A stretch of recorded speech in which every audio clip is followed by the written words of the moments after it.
Welcome to the Survivor to Thriver show with your happiness expert, Samia Bano. Do you feel stuck, silent, and stressed? Is something hurting your heart and soul? Are you burning yourself out? If so, you are in the right place because this is the podcast people from all over the world join in to learn exactly how to stop suffering and start living with inner peace and joy. Let's get started. Hey, if you've been listening faithfully to this podcast for at least the last few episodes, then you know that I've been at a health center in Santa Rosa. It's called the True North Health Center. And over here, they specialize in medically supervised water fasting for the patients who come here. And I myself was able to start a water fast here.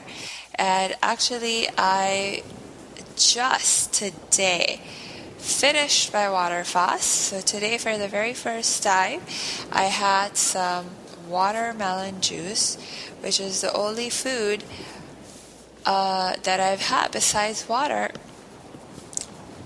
in the prior 8 days. So it was like, great experience. I can tell you that watermelon juice tasted amazing today.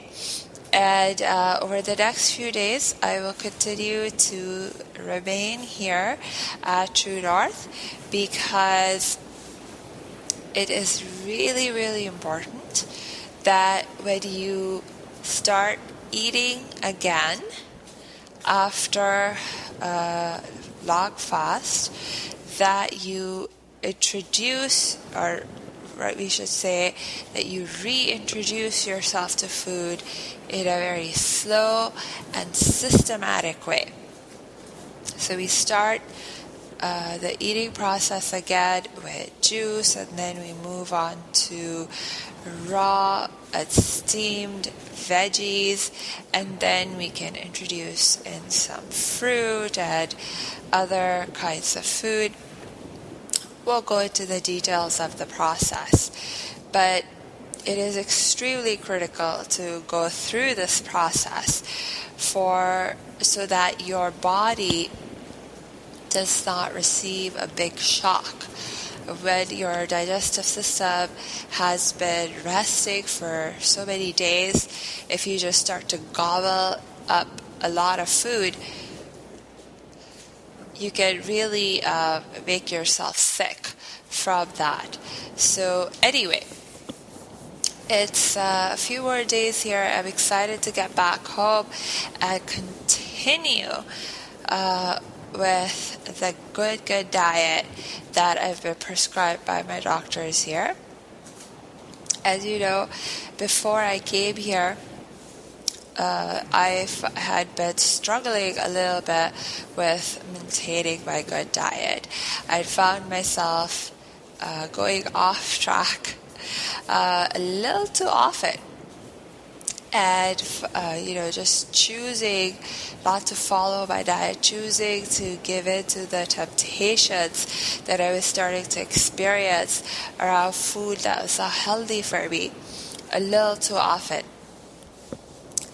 And I know that a lot of times when you're faced with challenges that are triggered by the kind of environment we are in, then one of the easiest ways for us to create positive change around ourselves is to change our environment.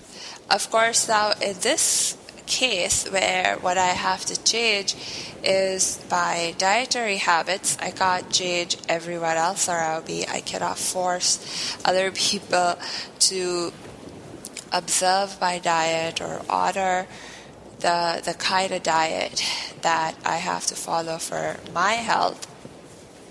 That wouldn't be fair to them, right? So how to change the environment, how to get into a more supportive environment where I could sort of take the time I need to really refocus myself on my health goals and just kind of work out, okay, what's going on here?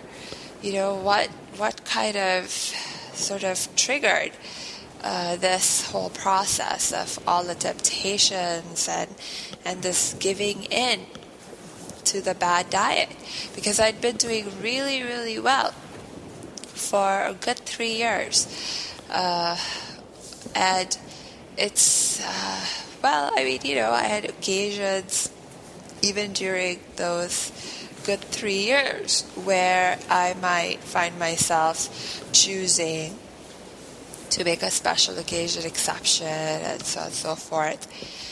But over the last year, it was like a very, very different process going on. I was still at up to a certain point, I was still saying, oh, I'm just making special occasion exceptions. It's fine because I'm in such good health. I'm doing fine. But then I had to come face to face with the reality that I had made a few too many special occasion exceptions to the point where I had re-triggered many of those food addictions that I used to struggle with. And so as I've been here at the health center, of course you fast, and it's a great, great way to sort of accelerate the healing process. And it really helps you, the fasting really helps to reset your taste buds so that you are really able to enjoy good foods. You're really able to enjoy simple foods without a lot of added sugar, salt, and fat. But at the same time, the other very, very important thing that happens over here is that it's a place of education. And it's a place where you get to rest. Just rest and take time for yourself so you can really think about what's going on in your life and what you want to do, what you need to do, what you need to change. So the healing that happens is not just at a physical level, it's also healing that happens at a mental, emotional level, and even a spiritual level. Just depends on what you allow for yourself, right? I mean, there are many people who are not comfortable with their emotions, who run away from their emotions, and so they will come to a place like this, and even if emotional things come up for them, they will just push them aside. But luckily for me, I welcome that opportunity to really dig deeper into my own heart and into my own psyche and gain a better understanding of what I'm needing, what I'm wanting, and what I can do to create even more positive change in my life. So as I've been reflecting on all these things, specifically reflecting on the challenge that I'd been facing over the last year, particularly in the context of having lost focus on my health goals. It's like, what's going on here? Why did I lose my focus? And what can I do to regain it? And not only regain it, but what can I do to make sure that it does not happen again? And I finally realized a few things. So look, last episode, I sort of kind of touched upon this idea of, it's really important that we recognize the difference between just not being sick and being actually healthy. And I realized that I had been moving in my life with the goal of not being sick. I did not really ever truly own the goal of wanting to be really healthy. And the reason for that was that I had not prioritized my health, my physical health. I prioritized very much my mental, emotional health, my spiritual health. And so all of those areas of my life received a lot of attention from me. And I was not satisfied with just meeting minimum requirements. I wanted excellence. I strove for excellence. And to a large extent, I've been very, very blessed in my practices and have achieved, achieved levels of happiness and inner peace and spiritual connection that most people are just craving for. That there are so many people who cannot even imagine those levels of inner peace and happiness and spiritual connection. But when it came to my physical health, I had failed to apply those same kinds of thinkings. So the very first thing that I'm taking away from here that I'm going to be doing for myself now is making my physical health one of my top priorities, along with my mental, emotional, and spiritual health. See, when something is a top priority, then when the tough times hit and you find yourself needing to make difficult choices of, okay, I only have so much time and energy to do this or that, or that, or that, or that, what do I choose?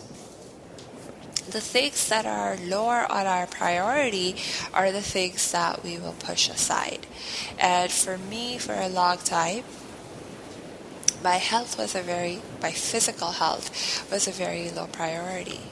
So is it any wonder that when I was faced with the temptation of these highly addictive foods that I used to be addicted to myself, and I was in environments where I had constant temptation, not just from my own memories or my own sense of, oh, that looks good, and oh, I haven't eaten that in a while, and the memories triggered of how I used to enjoy that particular food.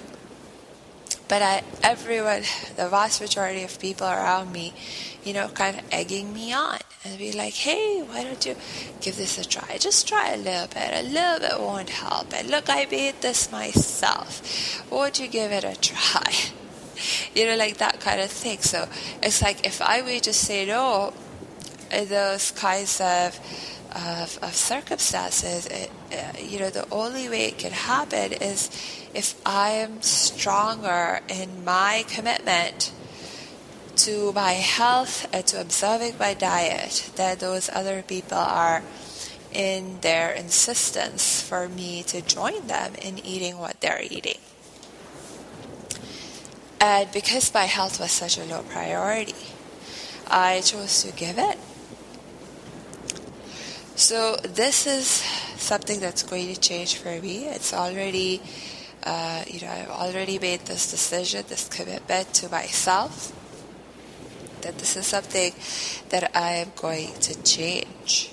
Okay, so, and I know that this is something that works. When you're truly committed to your goals, it's like, at least for me, it's really, really easy to say no to anything that comes in the way.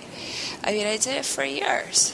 I did it for years where I got to a point where I stopped even feeling tempted to eat the things I wasn't allowed to eat.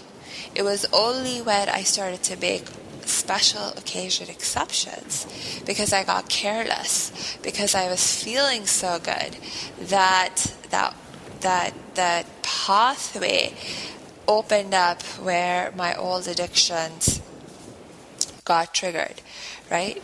So it's like, okay, all right.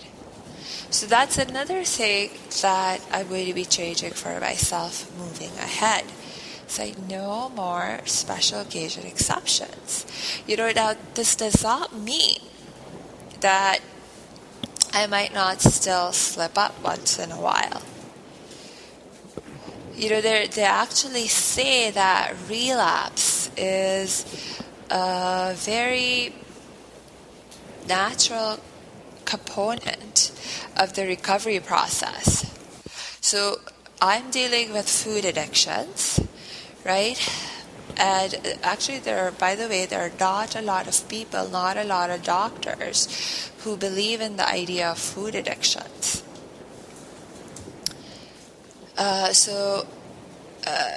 But in any case, a lot of research has been done on addicts and addicts' behaviors, and what helps them to recover, and what kind of challenges they face in their recovery, and those kinds of things. And if you look into the research, this addiction research, you find that, wow, relapse is actually a part of the process. It's a part of the process.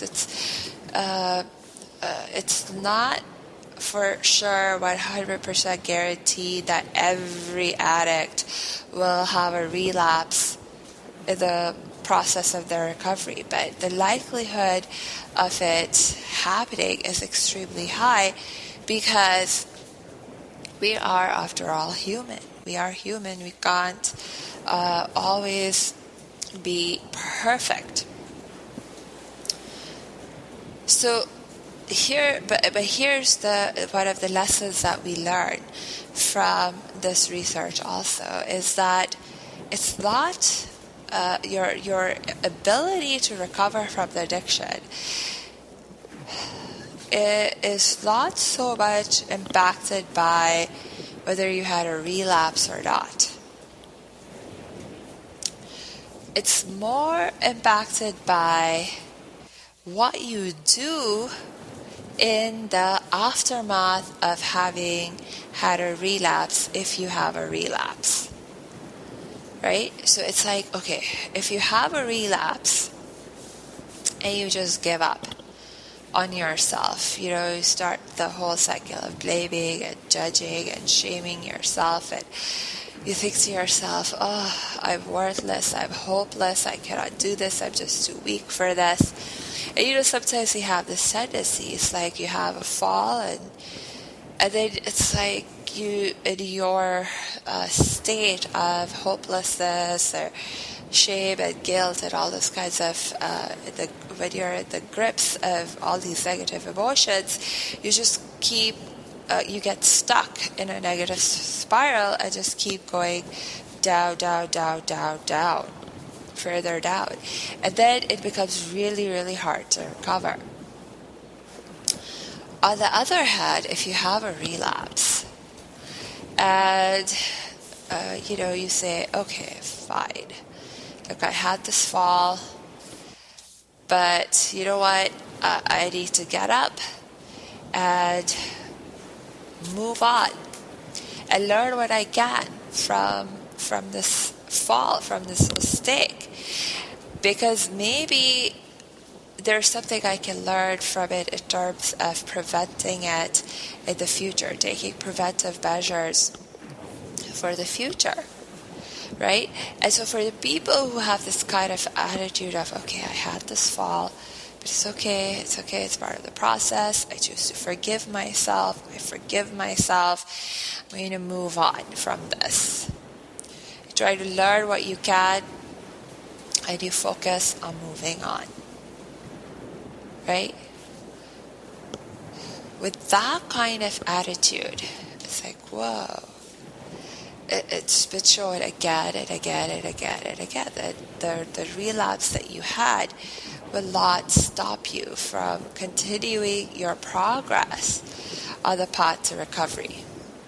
And you may have more than one fall. You may have more than one slip or relapse. That's okay. As long as after every fall, every relapse, you're ready and willing to pick yourself back up again and just continue to make progress, continue to move forward the best you can, doing the best you can with what you know and what you have. And learning. It's really important that you try to learn from the relapse, learn from the fall, learn from the mistake, and implement that learning moving ahead. So the next time you fall, it won't be as bad, it won't be as far down, and you find yourself able to recover and recover from the fall, to get back up and start moving again much quicker, much faster, much more effectively and efficiently.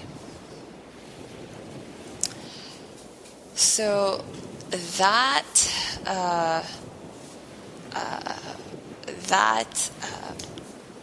is for me a very, very encouraging and hopeful thing to know. It feeds my optimism. It feeds my sense of confidence in my own ability to be able to do this, to be able to overcome my own food addictions and move ahead. I just had a relapse, but I'm learning from it. I need to move on and do even better than I did last time, because I have learned. I have been learning all these really important lessons from the relapse that I had.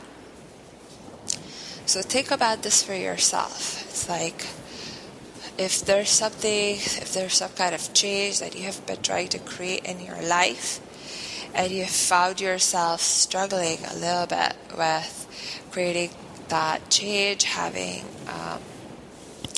yourself having trouble, feeling a little bit like, oh, I move 2 steps forward, 1 step back, like that kind of a thing. Well, look, find the good in the situation, find learning in that situation, and focus on continuing to move ahead. If you take enough steps forward, even if you take a step back after 2 steps forward, guess what? You're still 1 step ahead, right? So think about this for yourself. Think about where you may have given up. If it was something truly important for you, if it is something that is truly important for you still, you can recommit to it and do what you can now with what you have, what you know, to continue to move forward. And hey, if this is something you find yourself struggling with, please do not continue to struggle with it on your own. Reach out for help and support.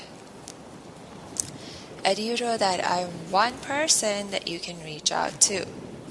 Just go to my website at www.academyofthriving.com.